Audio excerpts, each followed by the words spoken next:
जैसे कोई नशे में हो और उसको कहे भाई तू कुछ मकान बना ले, सारा दिन शराब पीता रहता है, तेरे ऊपर जो ना सर्दी भी दुखी करेगी, वर्षा भी तुझे तंग करेगी, आंधी तूफान से भी बचाव नहीं होगा, और वो मकान बनाता नहीं है और ऐसे ही किसी छोटी मोटी ओट लेकर के रुका हुआ हो। अब जिन्होंने परमात्मा का सही सहारा मिला है वो, और जिन्होंने प्रभु का पूरी सही विधि साधना नहीं प्राप्त है वो, अब दोनों ही एक ही गांव में आसपास रह रहे हों,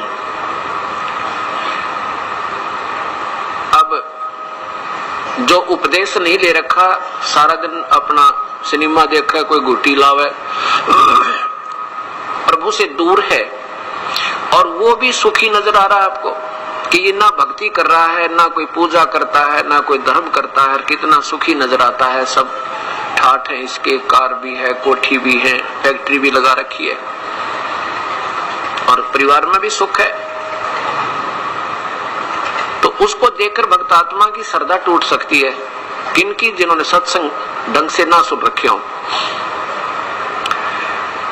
अब देखिएगा, किसी ने मकान नहीं बना रखा, जिसने बना रखा है, एक तो बाहर बैठा है, एक वैसे चद्दर तान के, एक न बढ़िया अपना कोई झोंपड़ी भी अच्छी डाल रखी है तो भी ठीक है, जिसमें बारिश बुरिश अंदर ना आवे, कोई इफेक्ट ना हो प्राकृतिक आपदा का।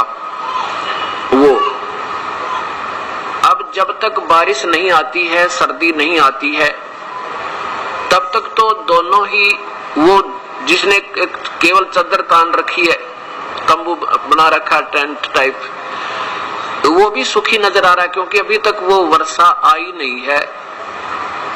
वो आएगी तो फिर वो जो प्रोटेक्शन जिसकी उसने ओट ले रखी है वो ठीक नहीं, और पहले उसके कोई कहे कि ये तेरा ठीक नहीं है ये साधन, क्योंकि ये इससे बचाव नहीं होगा, तो वो मानता नहीं, कहता तुझे क्या मालूम, मेरा ठीक है, अभी तक मुझे कोई आपत्ति आई नहीं है, शायद मुझे ये चद्दर का जो टेंट है, तंबू, यही मुझे सहारा दे रहा है। और जब वो बारिश आवेगी वह सारी ही अंदर होगी, सर्दी आओगी तो भी दुखी करेगी, आंधी तूफान उठाकर फेंक देगा उसको, फिर वो पड़ा पड़ा पिटे वहीं पर पड़े पड़े भीगेगा वो। तो ऐसे ही जो हमने अभी तक साधनाएं हम कर रहे थे जो शास्त्र के विरुद्ध थी, उसके करते करते भी सुखी थे वो सुखी भी खूब, और दुखी थे वो दुखी भी खूब। उन्हीं साधनाओं के करने वालों पे कहर टूटा हुआ, और उन्हीं साधनाओं के करने वाले सुखी भी नजर आ रहे थे। तो ये इतना हमारे मन में कभी विवेक नहीं आया कि ये सुखी है उन्हीं पूजाओं को करने से, और ये दुखी है उन्हीं पूजाओं से करने से।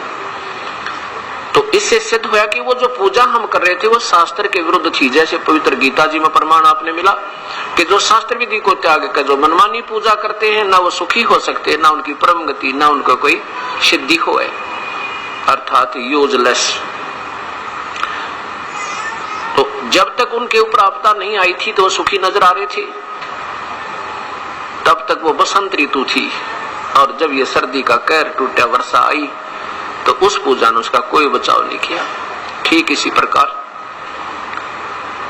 आप जो पूजाएं कर रहे हो, जो पुण्य आत्मा है, उनको घर में सुख भी है, संतान भी है, संपत्ति भी है, कारोबार भी ठीक लग रहा है, लेकिन जिस दिन कहर टूटेगा फिर देखना, फिर कहां भागेंगे हम? कोई तो हाथ दिखाएगा, कोई बूझा निकलवाएगा, कोई पर्वतों की गुफा में ढूंढने जाएगा प्रभु के प्रोटेक्शन के लिए।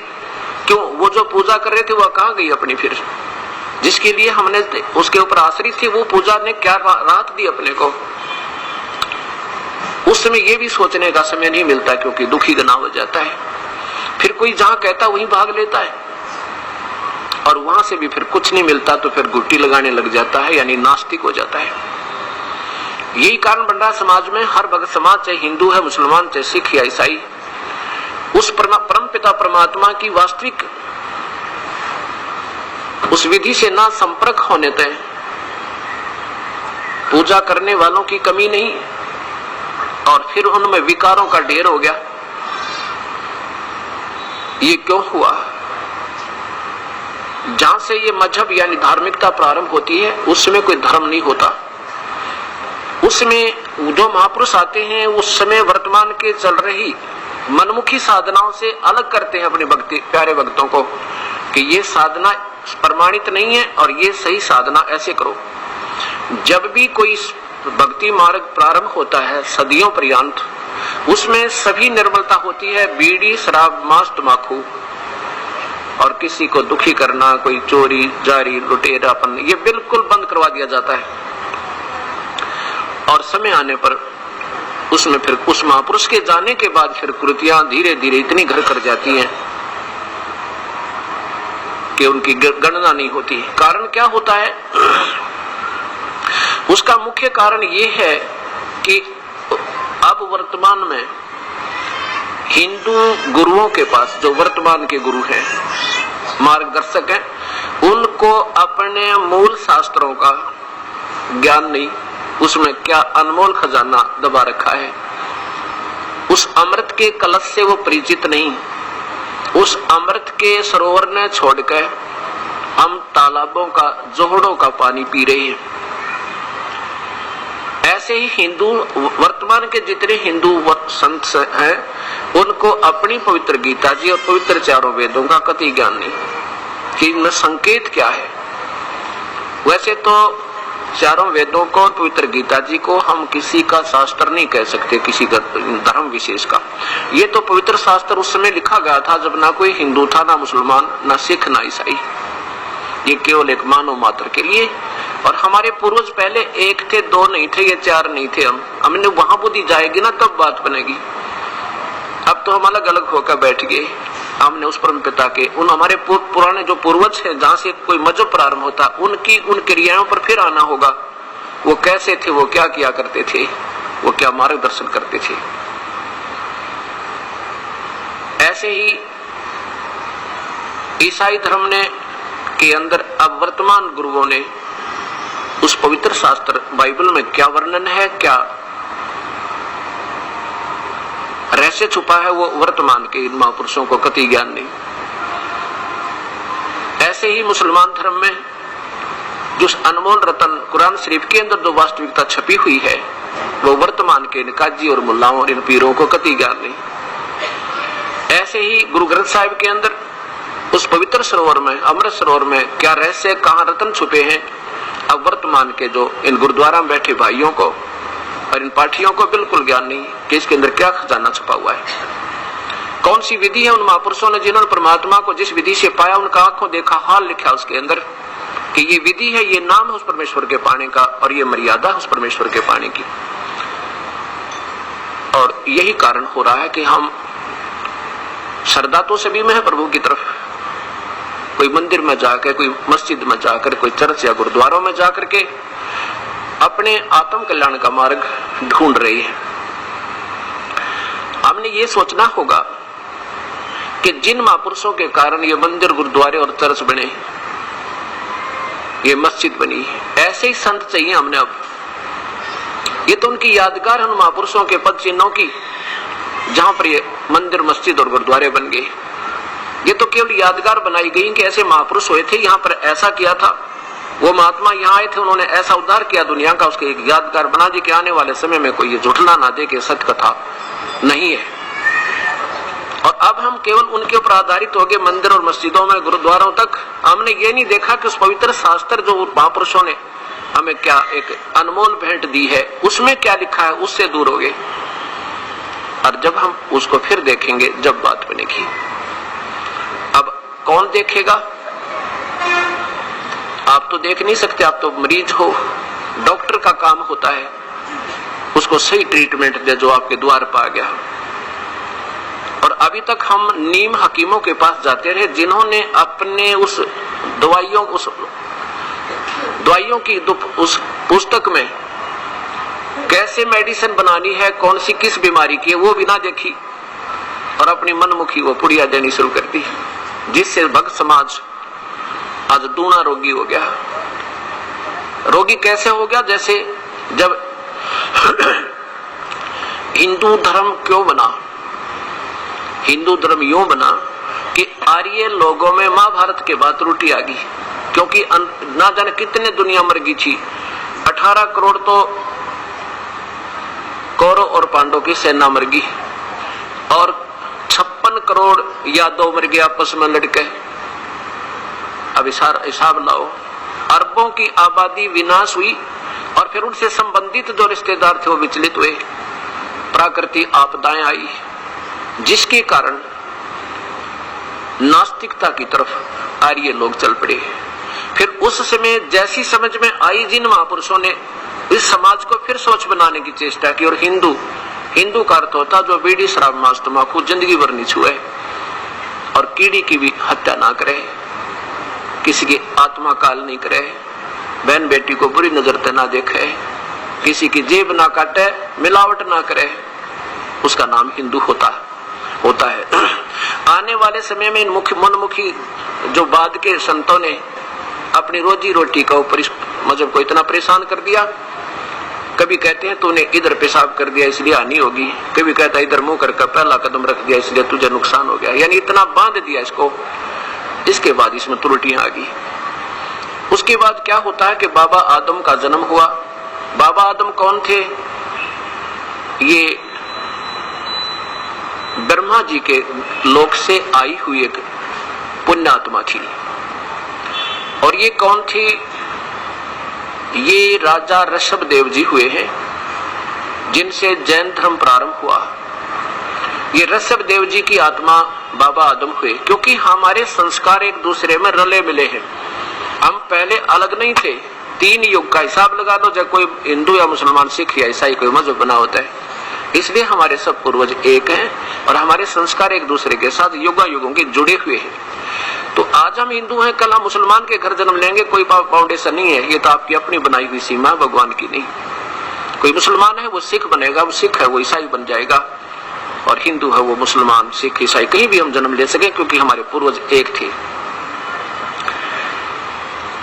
अब उसके बाद चलते चलते क्या हुआ कि ईसा जी अब जब भी समाज में किसी व्यक्ति विशेष या मजहब से संबंध नहीं होता, भगत समाज में, और जो संत प्रभु की प्रेरणा सतपूर्ण परमात्मा की या जिस भी भगवान की तरफ से भेजे जाते हैं, वो अपनी हर संभव कोशिश करके और पुण्य आत्माओं को मार्गदर्शन जैसा उनको ज्ञान है वो सही बताने की चेष्टा करते हैं। ईसा जी का जन्म हुआ। ईसा जी ने यही क्रिया की, पूजा जो आन उपासनाएं थी वो बंद करवाई। बीड़ी शराब मांस तंबाकू अपने उन अनुयायियों का बिल्कुल बंद करवा दिया था ईसा जी ने कि भी मृत्यु बेशक हो जाए पर मांस बीड़ी शराब मांस तंबाकू छूना तक नहीं है अगर भक्ति चाहिए तो। और ये धार्मिकता का पहले लक्षण है। उसके बाद ईसाई धर्म में फिर त्रुटियां आ जाती है काफी समय हो जाने से। फिर हजरत मोहम्मद जी का जन्म हुआ। हजरत मोहम्मद जी, ईसा जी कौन थे? ईसा जो है विष्णु जी के लोक से आई हुई एक पुण्य आत्मा थी। और अब क्या होता है कि हम युगों के ऋषि रहे हो, आप आज के नहीं है, और वो हमारे पुण्य संस्कार आज भी विद्यमान है और पाप भी है। पुण्यों के आधार पर मनुष्य शरीर प्राप्त हुआ आपको और उसमें प्रभु की कसक फिर भी आप में विद्यमान है। और कुछ पिछली शक्तियां भी होती है, सिद्धियां होती हैं जो युगों से की। तो उन महापुरुषों में कुछ सिद्धियां होती हैं जिसके कारण उनकी शब्द में भी शक्ति होती है। आम व्यक्ति से उसका अलग से कुछ विलक्षण लक्षण भी होते हैं। हजरत ईसा जी जो हैं ये विष्णु जी के लोक से आए हुए, और मूसा जी ये भी विष्णु लोक से आई हुई आत्माएं थी, गण थे। और हजरत मोहम्मद ये भगवान शिव के लोक से आए थे। ये एक अच्छी आत्मा थी, पिछले जन्म जन्मांतर के ऋषि थे और फिर भक्ति की कसक थी। और ये भी फिर अपना जैसी साधना इसको प्राप्त थी लगे हुए थे। बाद में फिर एक जिब्राइल नाम का फरिश्ता अब काल प्रेरणा से उनके पास आया, उनको फिर भक्ति मार्ग अपना हिसाब से बताया कि एक प्रभु की भक्ति करनी चाहिए और नहीं करनी। ऐसे ये हमारे मजहब बन गए। मुसलमान, जब हजरत मोहम्मद जी ने मुसलमान धर्म की, एक मुसलमान का अर्थ होता है वो पुण्यात्मा जो बीड़ी शराब मांस तंबाकू कभी ना छुए, किसी की आत्मा नहीं दुखावे। यहाँ तक मना किया हजरत मोहम्मद जी ने कि कोई ब्याज भी नहीं लेगा। ब्याज को भी जो बुरा बतावे क्या वो मांस खाने की सलाह दे देगा वो पुण्यात्मा? कभी नहीं। ये अब वर्तमान के लोगों की अपनी अटकलें हैं। 1,80,000 हजरत मोहम्मद जी के अनुयायी हुए थे, वो पुण्य आत्मा पाक आत्मा उन्होंने कभी मांस को छुआ तक नहीं, और ना शराब, हुक्का, तंबाकू, ये तो वैसे ही नहीं, बीमारी पहले थी। अब काफी समय उपरांत सिख धर्म, वैसे तो गुरु नानक देव जी से लेकर जो 10 सच्चे बादशाह हुए हैं, तो 9 तक तो कोई मजहब था ही नहीं। 10 में गुरु गोविंद सिंह जी ने भी मजहब नहीं, एक मजबूरी बन गई थी उनकी। क्या हो गया था कि मुसलमान लोग हिंदुओं को जबरदस्ती मुसलमान बना रहे थे, और मुसलमान हिंदुओं को मुसलमान क्यों बना रहे थे, उन्हें क्या शौक था। उन्होंने अपनी पूजा को, जो वो कर रहे हैं, क्या कर रहे हैं कि हजरत मोहम्मद जी को जब्राइल देवता एक फरिश्ता आया और उसने कहा कि ये और बुत मूर्ति पूजा बंद करो, अन्य देवताओं की पूजा मत करो, एक प्रभु की आराधना करो। इस करके उन्होंने ये लिखा, अब दिखाऊंगा आपको कुरान शरीफ में लिखा कि जो एक परमात्मा ने छोड़कर आन उपासना करते हैं देवताओं की, फरिश्तों की, दूसरों की, वो तो काफिर कहा है, वो तो मूर्ख आत्मा। जैसे गीता जी में आपने 7वें अध्याय के 12 से लेकर 15 श्लोक पढ़ा था कि ब्रह्मा, विष्णु, महेश और नीचे के जितने भी देवता हैं, इनकी पूजा मूर्ख लोग करते हैं। और यही कुरान शरीफ में, और यही पवित्र बाइबल में, और यही चारों पवित्र वेदों में, और यही गुरु ग्रंथ साहिब के अंदर केवल एक प्रभु की आराधना करने से जीव का छुटकारा होगा। तो मुसलमान अपनी साधना को सर्वश्रेष्ठ मान करके हम एक पूजा करते हैं, हिंदू हजारों कर रहे हैं। ये आन देवताओं की पूजा करते हैं, ये भोली आत्मा है, इनका कल्याण नहीं हो सकता। इसलिए उन्होंने सोचा कि जबरदस्ती भी अगर हम इनको सतमार्ग दे देंगे तो इनका कल्याण होगा। जैसे बच्चे को माता पिता ना दूध पीवा जबरदस्ती पिला देता है, ले बेटा पी ले, ले बेटा पी ले, और इंजेक्शन नहीं लगवावे तो भी पकड़ कर लगवा देते हैं कि इसका कल्याण हो जाए, बुराई, इसकी बीमारी कट जाए। ये सोचकर मुसलमान लोग अपनी साधना को सर्वप्रिय मानकर और हिंदुओं को जबरदस्ती मुसलमान बनाकर फिर उनको प्यार से बैठा कर भाई ऐसे नमाज पढ़ो, ऐसा सुबह ऐसे करो, ऐसा करो, ऐसे समझाते थे। लेकिन गुरु गोविंद सिंह जी ने कहा भी देखो ये है भक्ति का मार्ग, इसमें आप अपनी साधना बताओ, अपना प्रचार करो, हम अपना कर रहे हैं, जिसको जो अच्छा लगेगा सिलेक्ट कर लेगा, इसमें बाई फोर्स नहीं करना, ये तुम्हारी गलती है। तो इस बात को मुसलमान नहीं माने, तो इसके कुछ संघर्ष हो गया, जिसके कारण उन्होंने एक अलग से धार्मिक लोगों का अपनी मजहब रक्षार्थ प्रोटेक्शन के लिए कुछ एक संगठन बनाया था, और बाद में फिर उसका सिख नाम पड़ गया। सिख का अर्थ होता है सिख, सिख माने शागिर्द, शिष्य, यानी जो प्रभु से डरने वाला हो, बीड़ी शराब मांस तंबाकू को छुआ नहीं। अब ये बुराई क्यों घर कर गई हमारे यहाँ हर समाज में। हिंदू आज देख लो, हिंदू मुसलमान को बुरा इसलिए बताते थे कि वो मांस खाते थे। हिंदुओं को ने मुसलमानों को नफरत हेट इस ढंग से गुरुओं ने करा रखी थी, हिंदू गुरुओं ने, कि ये मांस खाते हैं और मांस खाने वाला महापापी प्राणी होता है। इसलिए हिंदू मुसलमानों से द्वेष करते थे। इस करके भी अच्छी बात नहीं इनकी, ये बकरा छोड़े ना, गां छोड़े नहीं, कुछ भी मिल जाए उससे न खा जा, कोई बात तो ये। और बात भी ठीक है, भक्ति मार्ग में ये बिल्कुल मार्ग ये नहीं चलेगा। भक्ति करनी है तो बिल्कुल आत्मा भी नम्र होकर, जो चींटी भी मर जाए तो दुख होए, हे परमात्मा कैसे मर गया। तो ऐसे तो ये हमारे अंदर बुराइयां क्यों घर कर गई। अब हिंदू देख लो, मेरे ख्याल में कोई घर खाली होगा जिसमें शायद व्यक्ति खाली नहीं जो मांस ना खाता हो। मांस मीन से अंडा भी खाना पड़े, हुक्का तो सारे पीवे तकरीबन, बीड़ी पीवे, और शराब की टालना और मांस की कती टालनी, और बल्कि स्पीड बढ़ रही है। अच्छा, फिर ईसाई धर्म में ईसा जी की कहीं इंस्ट्रक्शन नहीं है उस परमात्मा की, पूर्ण परमात्मा की, कि मांस खाओ। और हुक्का शराब ये तो वैसे ही व्यर्थ का काम है। और आदिशाही धर्म में देख लो, सारी बिजली पड़ गई, शराब की उनका टालना, मांस की उनका टालना, और भक्ति वो है ही नहीं जो करनी चाहिए। ऐसे ही मुसलमान धर्म में देख लो, आज है मांस तो ऐसा बना दिया जैसे लाडू जलेबी होती है। और अब सिख धर्म में देख लो, उन 10 महापुरुषों का कोई प्रमाण दिखा दो जिन्होंने कभी बीड़ी शराब मांस तंबाकू को छुआ होता है। फिर तो आप अनुयायी कैसे होगे? उन पवित्र आत्माओं की आत्मा को दुखी कर रहे हो आप, उनको ठेस पहुंचा रहे हो। जिन्हें निर्मल समाज बनाया था, मांझ धोकर साफ किया था, आज फिर जुल्म शुरू हो गया। ऐसा क्यों हुआ?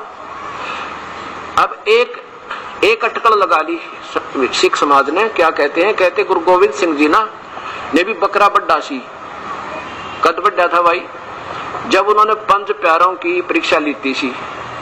ठीक है, उनने तो बढ़ दिया और वो जीवित भी कर दिया। वो महापुरुष थे, तब उनकी हर रीस करके देखो उनकी, उन्होंने उसको बढ़ भी दिया और जीवित भी कर दिया। और तुम जीवित करके दिखाओ, तुम बढ़ सको और उसको जीवित करके दिखाओ। क्या फिर उन्हें मांस खा लिया? वो हद कर दी भाई। अब ये बातें क्यों करेगी? क्योंकि हमें वास्तविक उन महापुरुषों के जाने के बाद वर्तमान के जितने भी मजहबों के आज गुरु लोग हैं, इनकी हिम्मत नहीं पड़ी कि इन बुराई छुटवा दें। इन्होंने तो अपनी रोजी रोटी बना रखी है कि बस ये लगे रहे जैसे कर रहे हैं, बस ठीक है। लेकिन वो डॉक्टर ठीक नहीं होता जो मरीज के अनुसार चले। डॉक्टर वो होता है का बेटा ये परहेज रखना है और ये दवाई खानी है, अगर नहीं खाएगा तेरी मृत्यु हो जाएगी। तो आज समाज हमारा बिल्कुल डेड होता जा रहा। भगत समाज चाहे हिंदू है, चाहे मुसलमान, सिख या ईसाई। अब हमें जरूरत है उन महापुरुषों के उन आचरणों को, उनके द्वारा दिए गए अनमोल वचनों को फिर दोबारा रीड करने की, सोचने की, समझने की, पढ़ने की। अभी तक तो हम वर्तमान के जो महापुरुषों ने जो उनकी अटकलें लगाई, जैसे उनके समझ में आई, अपने धार्मिक शास्त्रों को हमारे को उनके विपरीत दिशा दे रखी है। अब मुसलमान क्या कहते हैं कि हमारे हजरत मोहम्मद भी भोग लगाते थे, नादान कहीं के, पीछे महापुरुषों को बदनाम करने लग रही है इसी प्यारी आत्मा। कहते हैं परमात्मा कबीर साहब के पूर्ण परमात्मा के दर्शन हुए थे गरीबदास जी महाराज ने, और उनकी रजा से फिर उन्हें बताया कि कबीर साहब ने बताया है कि नबी मोहम्मद नमस्कार है वो राम रसूल कहाया, 1,80,000 को सौगंध जिन नहीं कर चलाया। 1,80,000 वो पैगंबर अनुयायी हुए थे हजरत मोहम्मद जी के। कहते कसम है उन महापुरुषों ने कदे कर्द ऐसे नहीं चलाया जैसे तुमने जुल्म कर रखा है। उन्हें कभी कर्द नहीं चलाया, कभी मांस नहीं खाया। क्या बताते हैं कि अलह अरस पुरुष पर अलह तकत है, ऊपर परमात्मा का अरस में आसमान में एक सतलोक है, सचखंड है, वहां परमात्मा अपने सतकत पर विराजमान है। अरस पुरुष पर अलह तकत है, खालिक बिन नहीं खाली, और वह पैगंबर पाक पुरुष थे साहिब के अब्दाली। कहते हुए पैगंबर हजरत मोहम्मद, हजरत मूसा, हजरत ईसा जैसे वो तो पाक पुरुष थे, पवित्र आत्मा थी, साहिब के अब्दाली यानी परमात्मा की कृपा पात्र थे। उन्होंने 1,80,000 को सौगंध जिन नहीं कर चला। अब मुसलमान धर्म ने किसी से बच्चे तो पूछ कर देख लो, कोई नहीं मानने कि हजरत मोहम्मद जी मांस नहीं खाते थे। ठीक है, उन्होंने जब तक ज्ञान ना हुआ होगा तो दूसरी बात है, देखो ना जाने कौन की गलती कर ले। अपनी 40 वर्ष की उम्र में उनको जब ये जबराइल जी आकर मिले थे, उसके बाद उन्होंने छुआ तक नहीं किसी मांस मिट्टी को। अब सिख समाज में कोई बात करके देखो, अब तो चलो ये यूं नहीं कहते कि हमारे गुरु लोग भी खाया करते थे, शुक्र है अब तक ये तो बंद है कि वो नहीं कह रहे कि वो भी खाते थे। और 1000 वर्ष के बाद दिखा दूंगा इस समाज में कोई नो कहने वाला नहीं मिलेगा, बल्कि यूं कहेंगे साढ़े गुरु नानक देव जी भोग लगाते सी, ये कहने लग जाएंगे, उन महापुरुषों को बदनाम करने लग जाएंगे। अब देखो उन महापुरुषों ने ये भी तो 300 वर्ष बिना इस सिख धर्म की स्थापना को, और इसमें इतनी बुराई कर की बीड़ी तो चलो नहीं पीते, मांस और शराब, हे भगवान तेरा गजब हो। अब बुराई करें वो लोग और दुख हो हमने, क्योंकि ये प्यारी आत्मा दिशा भूल गई। उन अपने महापुरुषों के, उन पूर्वजों के वंशजों के ऐसा जुल्म करने लगे, उनकी आत्मा रो रही है वहां पर। तो अब हमने इसको फिर देखना होगा और हमने फिर इस भक्ति मार्ग को एक रस करना होगा। समाज से बीड़ी शराब मांस तंबाकू ये बिल्कुल हटेगी जब ये भक्ति चलेगी, नहीं तो केवल नाटकबाजी है, करते रहो, लाख जन्म भी सफल नहीं हो सकते। जरा सी बुराई करके यदि भक्ति करना चाहते हैं, चाहे कोई बीड़ी पी ले, चाहे कोई भी मर्यादा भंग कर दी प्रभु की, प्रभु दूर हो जाता है। अब कौन है वो परमात्मा, कैसा है वो प्रभु, जिसका परसों से आप गीता जी में प्रमाण सुन रहे हो कि गीता बोलने वाला परमात्मा कहता है कि उस परमात्मा की शरण में जब अर्जुन, जिसकी कृपा से तो परम शांति और शाश्वत स्थान को प्राप्त होगा। फिर देखिए 18वें अध्याय का 62वां श्लोक पवित्र गीता जी।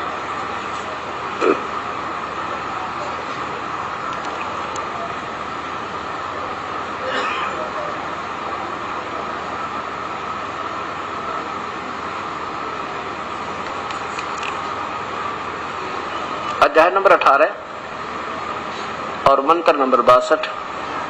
गीता बोलने वाला प्रभु कह रहा है कि हे भारत, सब प्रकार से उस परमेश्वर की शरण में जा, उससे परमात्मा की कृपा से ही तू परम शांति और सनातन परम धाम, सनातन परम धाम माने सचखंड, सत्य माने सदा रहने वाला सनातन, खंड कहो चाहे लोक कहो, द्वीप कहो चाहे धाम कहो, सचखंड यानी शाश्वतम स्थानम, शाश्वतम सदा रहने वाला स्थान माने धाम चाहे लोक, हम उसे सतलोक कह देते हैं। गुरु नानक देव जी उसे सचखंड कहा। एक ही बात है। जिन महापुरुषों ने उनके दर्शन हुए उन्होंने सतवाणी कही है। अब देखो, अब ये कौन है वो परमात्मा जो कहता है कि उसकी शरण में जा। अब किसी भी महापुरुष, किसी भी आज वर्तमान के पुजारियों को, चाहे वो किसी मजहब या किसी संत विशेष से उपदेशी है, उनसे पूछो, चाहे वो सतलोक की महिमा भी क्यों नहीं गा रहे हैं, वो क्या बताते हैं कि परमात्मा जो सतलोक में, सचखंड में सतपुरुष है, उसको कैसा बताते हैं कि वो निराकार है, उसका कोई आकार नहीं है, केवल वहां प्रकाश, उसका प्रकाश देखना ही उसकी अंतिम उपलब्धि है और कान बंद करके उसकी आवाज सुनना ही उसकी भक्ति की अंतिम उपलब्धि है। नहीं, ये इनकी अपनी बनावटी थ्योरी है। क्या बताते हैं? अंदर क्या देखा? डिवाइन लाइट देखा। डिवाइन लाइट, डिवाइन क्या चीज होती है? देवी, देवी प्रकाश। देवी प्रकाश माने किसी देव का प्रकाश। सोचने की बात, ऐसे ट्यूब लाइट कहेंगे हम तो ट्यूब, कोई कहे तुमने क्या देखा कि लाइट देखा, किसका देखा कि ट्यूब लाइट, तो ट्यूब कैसा है? कोई कहे ट्यूब तो है नहीं, वो तो निराकार है। नादान कहीं के, उन्हें कुछ ना देखा, उन्हें कुछ नहीं देखा, बनावटी बात बनाते हैं। आप कोई कहे मून लाइट, मून लाइट माने चंद्रमा की रोशनी। आप कोई अंधा हो और अंधे ने अंधे सुन ली, अंधे ने सुन ली किसी आंखें वाले की मून लाइट में चंद्रमा का प्रकाश, और वो अंधा बन गया फिर सरदार अंधों में।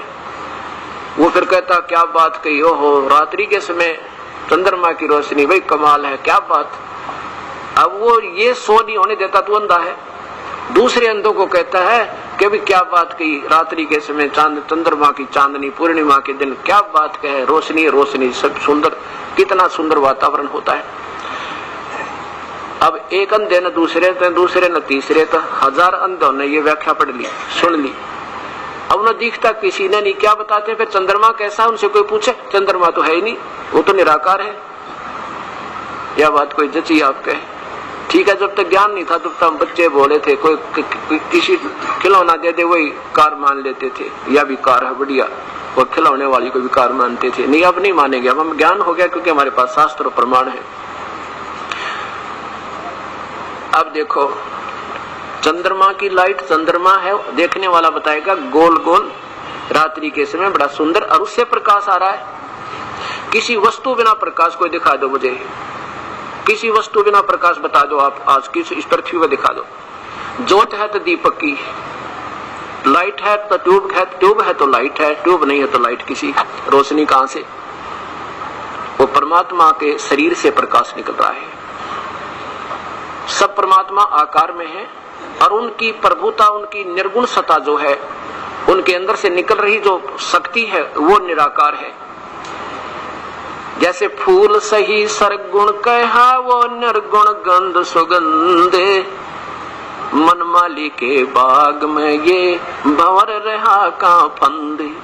फूल तो सरगुण है, और यहाँ कोई बगीची हो आसपास, उसकी मनमाना आधा किलोमीटर तक हवा के बल जो है महक जा रही है। अब महक तो वो निराकार है, वो महसूस हो रही है लेकिन दिख नहीं रही, और वो आकार में जिसे महक जा रही है। ऐसे वो परमात्मा चाहे ब्रह्मा है, चाहे विष्णु, चाहे शिव, ये आकार में है, मनुष्य सदृश है और इनके शरीरों में नूर है, तेज है। ब्रह्म ज्योत निरंजन ये काल भी आकार में है, मनुष्य सदृश है और इसका भी तेज है, इसके शरीर से नूर है। ऐसे ही परब्रह्म भी मनुष्य सदृश है और उसके भी शरीर से तेज है। और पूर्ण ब्रह्म सतपुरुष अकाल मूर्त भी मनुष्य है, मनुष्य जैसा शरीर है और उसके करोड़ रोम, एक रोमकूप में करोड़ सूर्य मिला दे, करोड़ चंद्रमा, इतना वो भी फीके पड़े, उस परम पिता के एक रोमकूप का इतना नूर है और आकार में मनुष्य सदृश है। अब देखो, ब्रह्मा विष्णु महेश 4 भुजा के हैं और 16 कला युक्त है। इनके पिता ज्योत निरंजन ब्रह्म ये 1000 भुजा का भगवान है और 1000 कला युक्त है। परब्रह्म जो है वो 10,000 हाथ युक्त है, हाथों वाला है और 10,000 ही कला उसके अंदर है। और पूर्ण परमात्मा में इन्फिनिटी, वो समझो सर्वशक्तिमान, उसकी कलाओं की कोई मतलब पैमाना नहीं। और ऐसे ही समझो जैसे ब्रह्मा विष्णु महेश 100 वाट के वल्लभ और ब्रह्म 1000 वाट का, और ब्रह्म पूर्ण ब्रह्म और चंद्रमा समझ लो ये परब्रह्म, और पूर्ण ब्रह्म को आप सूर्य जानो, इतना तेज है। रोशनी हर भगवान के शरीर में है, उनका नूरी शरीर है, लेकिन उनकी रोशनियों में, उनके तेज में दिन और रात का अंतर होता है। अब जो ये लोग बताते हैं कि हृदय में रोशनी, देखो हृदय कमल बना हुआ है जहां पर भगवान शिव और पार्वती आकार रूप में विद्यमान है। कैसे विद्यमान है? जैसे टीवी के अंदर कार्यक्रम तो चल रहा है दिल्ली में और देख रहे हैं कैथल में, तो उस टीवी अगर आपका ठीक है तो वो प्रोग्राम आपको उस चैनल पर दिखेगा। ऐसे हमारे अंदर टीवी बना हुआ है, चैनल लगे हैं, कमल है, जिनके ये ठीक हो जाएंगे फिर इनमें वो चीज दिखाई देंगी एक्सपेरिमेंट की, जहां जाके हो रहा है, जब ये ऑन हो जाएंगे। अभी ये आपके डिस्कनेक्ट है, कनेक्शन नहीं है आपके पास बिजली का, इसलिए ये काम नहीं कर रहे और इनका कनेक्शन दिया जाएगा, फिर आपको ये सब दृष्टिगोचर होने लग जाएंगे।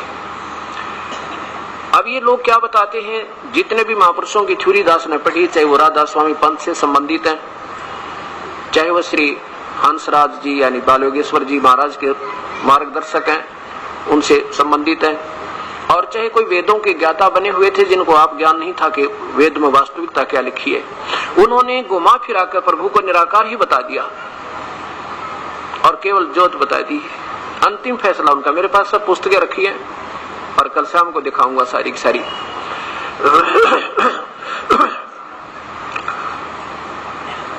अब हमने ये देखना कि वो परमात्मा सहशरीर है, मानुष सदृश है। पहले तो चारों पवित्र धर्मों के इन पवित्र शास्त्रों में आपको प्रमाण दूंगा, और फिर उन महापुरुषों की जिन्होंने आंखों देखा सचखंड में, सतलोक में, समर पुरुष को, सतपुरुष को, अकाल मूर्त को, उन आंखों देखा हाल बताया, उन महापुरुषों की आंखों देखी गवाही आपके सामने पेश करूंगा और फिर समझ में आओगे हम कहाँ खड़े थे, क्या भक्ति कर रहे थे, वो हमारी अब पता लगेगा वो कैसी थी। अब सभी परमात्मा को निराकार बताते हैं? नहीं, सभी नहीं बताते। वो महापुरुष जिन्होंने देखा आंखों, उन्होंने निराकार नहीं, उन्होंने साकार बताया। अब गुरु नानक देव जी के बारे में कहते हैं कि वो भी कहा करते एक ओंकार तू ही एक निरंकार। ये जब तक कहते थे तब तक कहते थे जब तक इनको वो सचखंड से आकर वो सतपुरुष बेई नदी पर नहीं मिला था। उसके बाद उन्होंने नहीं कहा तू ही एक ओंकार, नहीं, उन्होंने कहा वो सतपुरुष अकाल मूर्त तेरा एक नाम तारे संसार में एहो वास एहो आधार। अब जैसे ये दास पहले हनुमान पुजारी था, हनुमान जी की महिमा भी गाया करता, उनकी बना रखी थी कविता इतनी बढ़िया, पढ़ा करते रोया करते, श्री कृष्ण जी के भी बना रखे थे शब्द, उनकी महिमा गा रखी थी। अब उन भी कोई नोट कर लेगा मेरी ने, लेकिन अब मैं क्या कह रहा हूं ये भी नोट करो। तो ऐसे इन महापुरुषों ने जब सतमार्ग का ज्ञान हुआ फिर छोड़ दिया सब दीन और मजहब को भूल गए, केवल आत्म कल्याण मुख्य रखा। परमात्मा साकार है, मनुष्य सदृश सभी भगवानों के शरीर हैं, उनकी अपनी अपनी सतिथि है।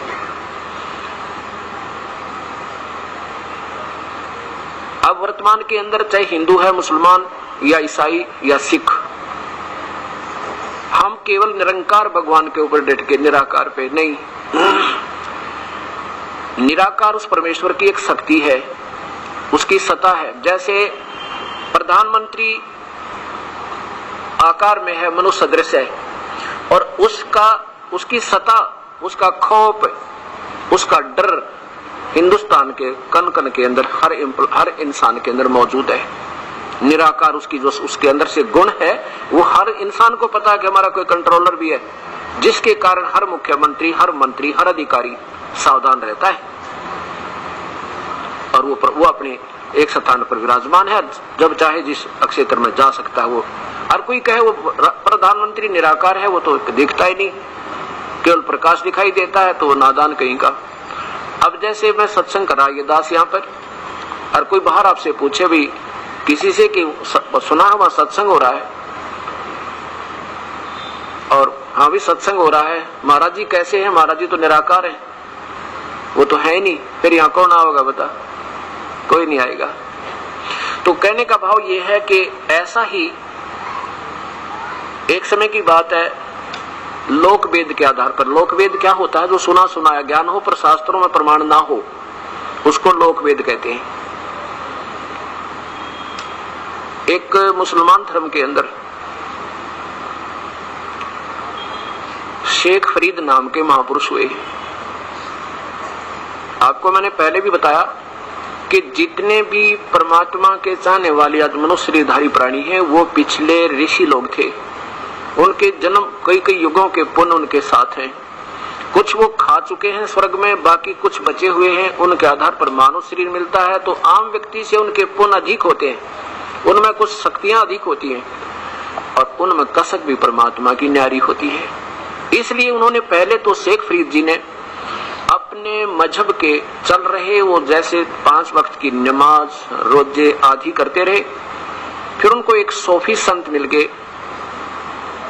उन्होंने कहा, बेटा ये परमात्मा की प्राप्ति का तरीका नहीं है, उसके पाने का तरीका मैं बताऊंगा कैसे होगा। उन्होंने बताया कि तप करो, और जितनी ज्यादा कठिनता से पेश आओगे परमात्मा के सामने, उतना ही प्रभु तुम्हारे निकट आएगा। अब गुरुदेव के आदेश से उसने घर भी त्याग दिया, और गुरुदेव ने जैसा बताया कठिन तप किया। 12 वर्ष तक शेख फरीद कुएं में उल्टा लटके ऊपर पैर वृक्ष के बांध गए रस्से से, और 12 वर्ष तक कुएं में लटके नीचे, यानी क्या करते हैं, अपना रस्सा बांध के पैरों से उल्टे लटक जाते हैं, और दिन में 1 या 2 बार जैसे नपटने के लिए बाहर आते रहे। आहार थोड़ा बहुत किया, फिर वापस चले गए। 12 वर्ष में 1.25 मन अन्न आहार किया। 12 वर्ष में एवरेज निकाल के देखो कै ग्राम रोज का पड़े। उन लोगों का उद्देश्य था कि गुरुदेव ने जो मार्गदर्शन कर दिया, बस हमने ऐसे ही करना है। अब क्या किया कि उसने काफी, जब 12 वर्ष हो गए, शरीर बिल्कुल कंडम हो गया, क्योंकि आहार ठीक ना करने से शरीर बहुत अक्षीण हो जाता है। एक दिन वो बाहर बैठे थे, इतने में कौवे आ गए। कौवे आंख माथे पर आकर बैठ गए। उन्होंने सोचा ये आदमी मर चुका है, कंकाल पड़ा है, आंख निकाल लो इसकी, और तो मांस कहीं है नहीं शरीर पर। तब उस शेख फरीद ने कहा, भाई कौवे एक काम करो, मेरे शरीर का मांस कहीं भी तुम्हें मिल जाए उसने खा लो, मेरी आंखें छोड़ दो, मेरी आंख ना खाइयो, हो सके मुझे अल्लाह का दर्शन हो, दीदार हो जा। इतना जब वो बोले, थोड़ी सी आवाज, तो कौवे उड़ गए कि ये आदमी तो जीवित है। अब इस बात को विचार करता हुआ रस्से को फिर पकड़ कर वो शेख फरीद कुएं में उल्टा लटक गया और कहने लगा, हे परवरदिगार, ना तो आपके दास को आपके दर्शन हुए, आपकी प्राप्ति नहीं हुई, और शरीर खत्म होने को निकट आ गया, अब तो कुछ दिन का मेहमान हूं। हे परमात्मा, क्या गलती बड़ी मुझ पापी पे है। ऐसा सोचकर के ये जीवन तो व्यर्थ गया, जब प्रभु के दर्शन नहीं हुए, उल्टा लटका लटका कुएं में रोने लग गया, बुरी तरह फूट फूट कर रोने लग गया। देखो, जिसने निर्धन को धन चाहिए, बांझ को पुत्र की ही तड़प होती है, और भगत को अपने परमात्मा के दर्शन की ही, उसकी प्राप्ति की ही लगन होती है, और वही नहीं हो रही है, अंतिम समय आ रहा है तो बहुत बुरी तरह रोने लग गया, बहुत बुरी तरह। वो परमेश्वर दयालु सतपुरुष, वो अकाल मूर्त पूर्ण ब्रह्म परम अक्षर पुरुष अपने सतलोक से आया। कहते हैं पहुंचूंगा 6 में, इतनी देर भी नहीं लगा उस मालिक को यहाँ और वहां आने और जाने में, इतनी समर्थ शक्ति है वो। आकर के उस कुएं पर खड़े हुए जहां शेख फरीद कुएं में लटक कर रो रहे थे प्रभु की तरफ में, रस्सा पकड़ के उनका और ऐसे निकाला जैसे कुएं से पानी निकालते हैं। निकालने लगे तो शेख फरीद ने सोचा ये कोई बदमाश व्यक्ति आ गया, शरारती तुझे तंग कर रहा है, क्योंकि पहले भी नादान बालक बुलक उसके रस्से को पकड़कर ऐसे हिला देते थे, वो कभी इधर लगता था कभी इधर लगता था। तो उसने सोचा आज जैसा निकम्मा टकराया, इसने तो तू बाहर ही निकाल लिया। जब परमात्मा ने उसको पकड़ के ऐसे कर लिया सामने, लटके लटके शेख फरीद कहने लगा, भाई मुझे क्यों दुखी कर रहा है तू अपना काम कर, मैं अपना काम कर रहा हूं, मैंने क्या बिगाड़ा है तेरा। परमात्मा कहने लगे, क्या कर रहे हो आप यहाँ पर? कि मैं भक्ति कर रहा हूं प्रभु के दर्शनार्थ, प्रभु की प्राप्ति के लिए। प्रभु कैसा है? परमात्मा पूछते हैं शेख फरीद से कि कैसा है प्रभु, कैसा है अल्लाह? अल्लाह तो हाँ, मैं प्रयत्न कर रहा हूं परमात्मा के पाने की। कबीर साहब कहने लगे, वो परमेश्वर कहने लगे, मैं हूं वो अल्लाह जिसकी तुझे तड़प है, मैं वो अल्लाह हूं, वो खुदा हूं, वो गॉड हूं, मैं वो सतपुरुष हूं जिसका कुरान शरीफ में संकेत है, और मैं हूं जो आसमान पे तख्त पर विराजमान हूं, मैं वही आया हूं तेरे लिए। शेख फरीद कहता, तू बकवाद ना करे मेरे साथ, मजाक मत करो मेरे साथ, अल्लाह तेरे जैसा नहीं है, अल्लाह तो निराकार है, वो तो बेचून है। कबीर साहब कहने लगे, नादान, वो परमेश्वर पूर्ण ब्रह्म कहने लगे, नादान पहले तू सोच कह क्या रहा और कर क्या रहा है। एक तरफ तो कह रहा कि अल्लाह निराकार है, वो कभी निराकार माने अनविजिबल, जो दिखाइए ना दे, तो उसका देखेगा कि एक बात बता, उसका फिर साक्षात्कार क्या करेगा तू। और फिर एक तरफ से कहता मैं अल्लाह के दर्शनार्थ, उसकी प्राप्ति दीदार के लिए प्रयत्न कर रहा हूं। अब दर्शन होगा तो भाई आकार जरूर है उसका। अब देखो, बुद्धिमान व्यक्ति संकेत को ही समझ जाते हैं। शेख फरीद की इतने में सारे शक्रु सीधे हो गए, बिल्कुल बुद्धि सीधी होगी, और सोचने लगा, हे परमात्मा सचमुच, हे अल्लाह, एक तरफ तो हम निराकार बतावें और फिर उसको देखने के लिए जीवन गाल दिया, सारा जीवन लगा दिया दीदार के लिए। ऐसे के ऐसे उल्टे लटके लटके चरण पकड़ दिए, पैर पकड़ दिए उस परम पिता के। मन में ये आया, अल्लाह तो नहीं होगा पर अल्लाह का जानकार जरूर है, क्योंकि कुरान, पवित्र कुरान शरीफ में सूरत फुरकानी नंबर 25 की आयत नंबर 52 से लेकर 59 तक यही प्रमाण है कि वो परमात्मा कबीर है, और वो ऊपर तख्त पर रहता है, जिसने 6 दिन में सृष्टि रची, 7वें दिन तख्त पर जा विराजा। और ये भी लिखा है, जो हजरत मोहम्मद को संकेत कर रहा है, बता रहा है वो भगवान, जो हजरत मोहम्मद जिसे अपने अल्लाह मानते हैं, जैसे गीता के अंदर आपने देखा कि जो भगवान अर्जुन आपको अपना भगवान मानता है, जिसको वो कह रहा कि वो परमात्मा कोई और है, और उसकी खबर, उसकी जानकारी किसी तत्वदर्शी संत को पता कर ले, मैं नहीं जानता। ऐसे ही से आपको कुरान शरीफ में दिखाऊंगा, उसमें हजरत मोहम्मद को संकेत और ये कुरान उतारने वाला भगवान कह रहा है कि मैं नहीं जानता उस परम पिता के बारे में भक्ति, वो तो कोई परम संत, उनको ढूंढ ले भाई, वो बताएंगे तुझे। तो कबीर, उन्होंने सोचा ये भगवान तो नहीं होगा पर जानकार जरूर है अल्लाह का। जब ऐसी बढ़िया बात बता दी, एक के संकेत में मेरे सारे काम सीधे कर दिए, सब ज्ञान सुचारू हो गया कि जब देखना चाहते हैं तो आकार जरूर होगा, निराकार का देखे कि नादान कहीं के। फिर परमात्मा ने कहा, प्यारी आत्मा बैठ जा, ऐसे भूखा मरने से प्रभु प्राप्ति नहीं होती, शरीर से क्यों द्वेष कर रखा तुमने, साधारण भोजन खाओ, ज्यादा भी नहीं खावे और कम भी नहीं खावे। ऐसा पवित्र गीता में संकेत है 6 अध्याय के 16वें श्लोक में कि ना तो भूखे वर्ण तो भगवान मिले, यानी व्रत रखने से, और ना ही ज्यादा खाने से, ना अधिक सोने से, ना गणा जागरण। परमात्मा तो सुचारू कर्म करते करते जैसे जिन महापुरुषों ने पाया, फिर अपना साधारण काम भी करते रहे, उनकी आराधना भी, उसकी जाप भी विधिवत करते रहे, सब परिवार सहित रहे। अब परमात्मा ने उसे उपदेश दिया तो शेख फरीद को ने पूछा, है प्रभु अभी तक तो हमने कुरान शरीफ पढ़ा है, उसमें यही पता लगा है कि परमात्मा निराकार है, और हजरत मोहम्मद के अंदर या तो प्रवेश करके वह आती थी और या कोई फरिश्ता आकर के उनको ज्ञान देता था कि वो परमात्मा की भक्ति कर। कबीर साहब कहते हैं कि जिस परमात्मा की भक्ति करने का पवित्र कुरान शरीफ में संकेत हजरत मोहम्मद का खुदा दे रहा है, वो मेरी तरफ संकेत है। मैं हूं वो अल्लाह, मैं हूं वो खुदा। अब शेख फरीद कहने लगा कि कुरान शरीफ में ऐसा कहां लिखा है भगवान कि जिसमें प्रभु आकार में हो, उसका नाम भी वर्णन है क्या? अब यही कारण बना हुआ है। आप हिंदुओं से पूछ लो, पवित्र गीता जी में कोई पूछे क्या मना किया है ब्रह्मा विष्णु महेश की पूजा को, ये कहेंगे संत नहीं, क्योंकि ये पूजा उनकी कराओ जो गीता मना किया।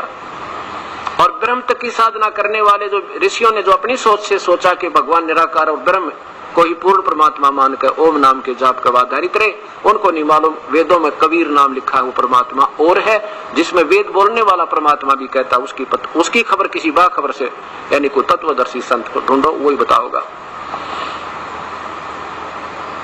तो परमात्मा ने उस प्यारी आत्मा के अंधेरे को हटाने के लिए, परमात्मा साकार हुआ निराकार। अब आप सब पुण्यात्माओं के सामने चारों पवित्र धर्मों के पवित्र शास्त्र पेश करते हैं। सबसे पहले पवित्र बाइबल। पवित्र बाइबल में लिखा है कि पूर्ण परमात्मा ने 6 दिन में सृष्टि रची और 7वें दिन तख्त पर जा विराजा। अब इसने 6 दिन में सृष्टि रच के पूर्ण परमात्मा ने इस ब्रह्म ज्योत निरंजन को दे दी काल को, अव्यक्त जिसे कहते हैं, जिसे निराकार कह करके सबने अपनी लेखनी बंद कर रखी है। उसके बाद जो कुरान पवित्र बाइबल में जो भी अटकलें हैं, जो भी लेख हैं, वो इनके फरिश्तों के या इस भगवान ज्योत निरंजन तक की ही व्याख्या है। उससे पहले जो वर्णन है वो बिल्कुल उस पूर्ण परमात्मा का और सभी शास्त्रों से मिलता है। उसी का प्रमाण फिर कुरान शरीफ में आपको दिखाएंगे। पवित्र बाइबल में क्या बताया है कि वो परमात्मा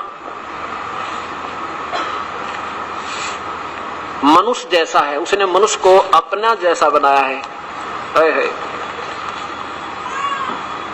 अपना ही स्वरूप बनाया है मनुष्य को। तो इसका मतलब हो गया कि परमात्मा अल्लाह खुदा गॉड वो मानुष जैसा है।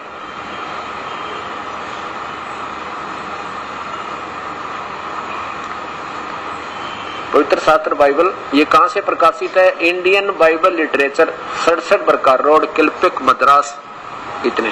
और इसके उत्पत्ति इस विश्व की सृष्टि 7 दिन, पहला दिन, दूसरा दिन, तीसरा दिन, चौथा दिन और ये 5वां दिन। अब 6ठे दिन को आपको पढ़ाएंगे। 6वां दिन प्राणी और मनुष्य की सृष्टि। फिर देखो, फिर परमेश्वर ने कहा हम मनुष्य को अपने स्वरूप के अनुसार अपनी समानता में बनाए।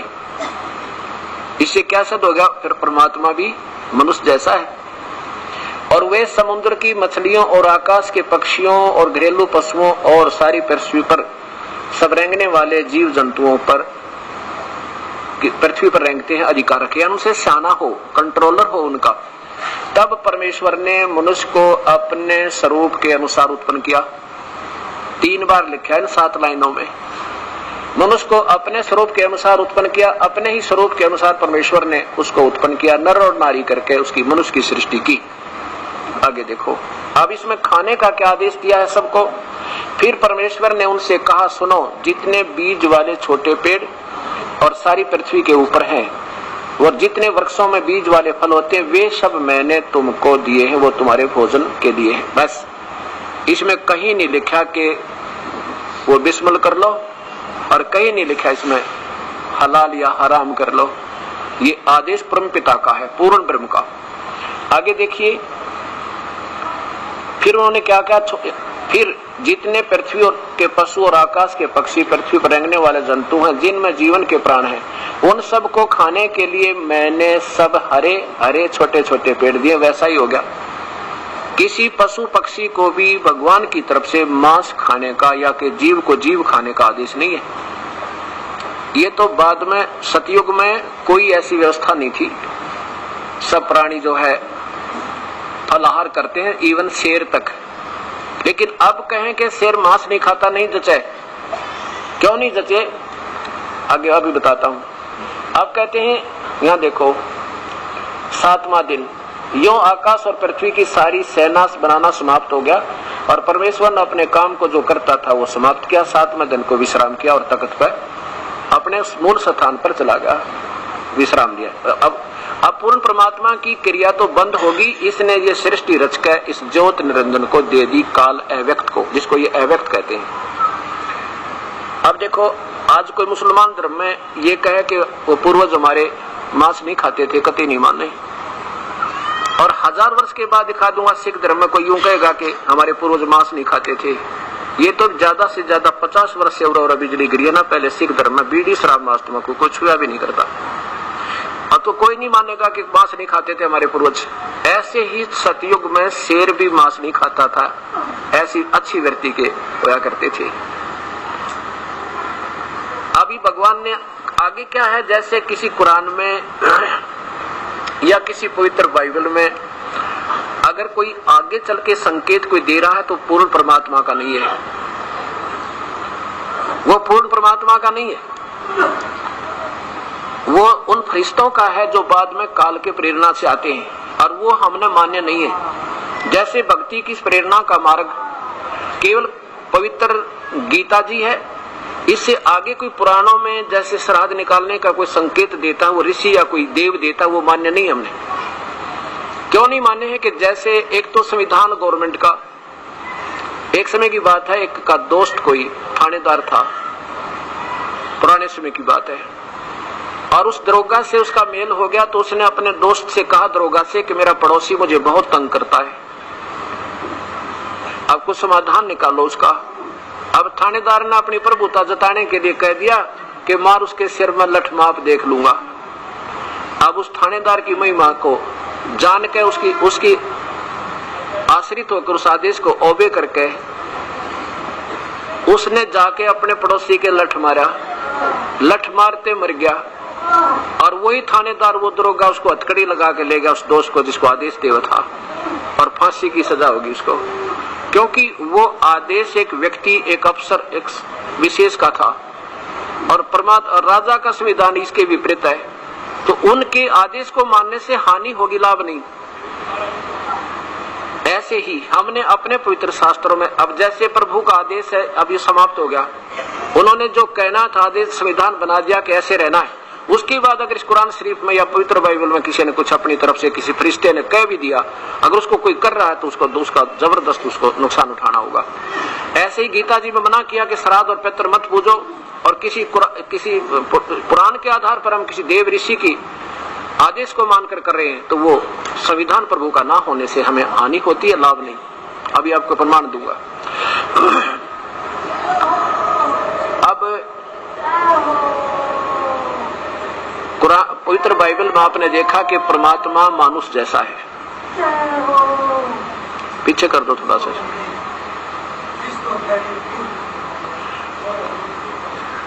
अब आपको पवित्र कुरान शरीफ दिखाता हूं। कुरान शरीफ इन चारों कुरानों में जो मूसा जी को प्राप्त हुई और हजरत अब्राहिम को प्राप्त हुई और हजरत मोहम्मद जी को प्राप्त हुई, इन चारों कुरानों में लगभग 40% विवरण पवित्र बाइबल का आता है। 40% से भी ज्यादा विवरण है और उसको वो सत्य मानते हैं। और बाबा आदम की संतान मुसलमान भी अपने आप को मानते हैं, इति सिद्धम। तो कुरान शरीफ का ही उस पवित्र बाइबल से संबंधित है और वही फरिश्ते आदेश दे रहे हैं